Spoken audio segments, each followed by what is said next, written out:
Hey everyone, Chris Lewis from Fox 47's Digital Newsroom here at the Library of Michigan for our Michigan History Throwback segment, where we're going to be talking today with Diane Donham, and she is going to be talking to us about the music collection that they have here at the library. Well, I'm very happy to tell you about the Library of Michigan's music collection because, to me, it's one of the ways that the Library of Michigan's collection expresses the personality of Michigan, the state. What you'll see just glancing at the table of the different types of music, the genres, the formats, that it's pretty clear that music has been an important part of Michigan's history, and we've really left our mark in the musical world. So I want to just kind of give you an overview of what you might find in the Library of Michigan when you come to check out our music. Things you might expect to find, like Iggy Pop, of course, because he's been a huge role in Michigan's music, in the pop scene and the punk scene in general. Other items like the Verve Pipe. We've got local music, which I think is pretty darn cool. Like if you look over there, the Yoopers. Where else could you go and choose? You'd have to make a decision of which the Yoopers CD you want to listen to that day. We have Mystic Shake. We've heard them playing around town. Steppin' in It, which we've started playing around town and then made it all the way to The Voice. You see, remember, we have different formats too. Remember good old box sets? Like here, this was a surprise to me. I saw this and I'm like, whoa, I didn't even know that the Smashing Pumpkins had a connection to Michigan. But it turns out their bassist is from South Haven, which I learned from our student who knows a lot about music in general.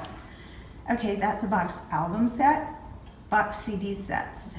Here we have Alice Cooper, and this is going to be in big demand anytime soon because the last song on disc 1, School's Out.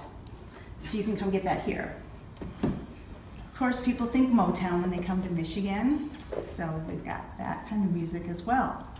But if we think back in time, and if we think about all the different cultures that make up Michigan's personality, let's not forget Polish polkas, or even techno. Truth be told, I didn't know that Michigan was responsible for techno, but that's okay. That's okay, we all make mistakes. Just kidding. This is a cool cover, Detroit Rock City, the uncensored history of rock and roll in America's loudest city. There's a lot to work with here.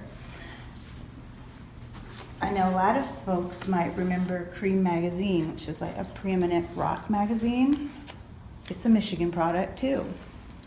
And it's kind of fun to see this issue here with Peter Frampton. But when he was playing live in Detroit, he had lost those glorious locks. That was a little sad. Vinyl, love vinyl. These are some of our older records that we've had. And here's another hit from our local music collection. This is an Elderly Instruments tribute album. It's kind of cool to have. Chenille Sisters. You see we have records from the jazz era, the blues era.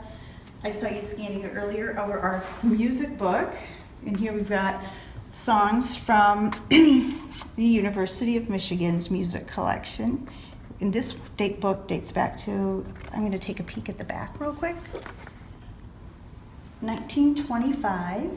And it's a neat book. Not only does it have the music you could play along, but it's got cool photos stuck on it as well. And to be fair, you could check out this this VHS tape of the MSU marching band playing at the Rose Bowl. Or you want to get fired up, it's Saturday. Here's just an easier way to play than doing it yourself. Michigan songs. I could go on, but I just have a few more things. Because one of my favorite things about heading out to the stacks to work on an assignment is the stuff that I'm not looking for that I find. Like, for instance, when I was looking for more music books, I found this, Ballads and Songs of the Shanty Boys, and I had a hunch that it was going to be about lumberjack type stuff. But lo and behold, when I pulled it off the shelf and saw that the book cover actually looks like a piece of wood. How clever is that? And those of us in Michigan are quite familiar with Jack Kevorkian, but I don't know how many of us were aware that he was a musician as well.